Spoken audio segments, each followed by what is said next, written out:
नमस्कार मित्रांनो, welcome back to smart Marathi 05. आजच्या व्हिडिओ प्रत्येक त्या मुलासाठी आहे जो गरीब घरातून मोठं व्हायचं स्वप्न पाहतो. मित्रांनो, गरीब असून चुकीचं नाही, पण परिस्थितीला कारण बनवून थांबणं चुकीचं आहे.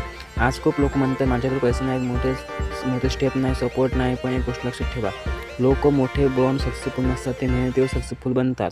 आज तुमच्याकडे एक मोबाईल आणि एक इंटरनेट आणि त्याची शिकायची इच्छा आहे, म्हणजे तुमच्याकडे ऑपॉर्च्युनिटी आहे. थोडं सक्सेससाठी मोठे ऑफिस, खूप पैसा, मोठी सिटी लागत होती. पण आता काळ बदलला आहे.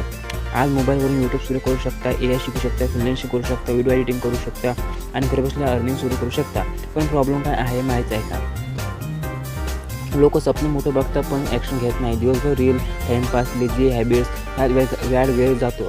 आणि दुसरीकडे काही लोक त्याच मोबाईलवर स्किल शिकतात आणि व्हिडिओ बनवतात, ऑनलाईन काम करतात आणि फ्युचर ब्राईट करत आहेत. मित्रांनो, सक्सेस एका दिवसात मिळत नाही. दररोज थोडी मेहनत, थोडं अर्निंग, थोडं कन्सिस्टन्सी, त्यामुळे मोठं चेंज येतो. सुरुवातीला लोक हसते, व्ह्यू कमी येतील, मोटिवेशन कमी होईल. पण हार म्हणू नका, कारण प्रत्येक सक्सेसफुल माणूस एक दिवस बिगिनर होतो. असं ठेवा, तुमची परिस्थिती तुमचं फ्युचर ठरवत नाही, तुमची मेहनत तुमचं फ्युचर ठरवते. आजपासून एक नवीन स्किल शिका, AI टूल वापरा, मोबाईल अर्निंगसाठी वापरा, स्वतःवर काम करा, कारण फ्युचर त्या लोकांचं आहे जो परिस्थितीपेक्षा मोठे स्वप्न बघतो. जर तुम्हाला गरीब घरात मोठं व्हायचं असेल तर आजपासून स्वतःवर काम सुरू तयार करा. व्हिडिओ आवडला तर लाईक करा, चॅनलला सबस्क्राईब करा आणि हा व्हिडिओ त्यानंतर शेअर करा जो लाईफमध्ये काहीतरी करायचं स्वप्न पाहतो. धन्यवाद.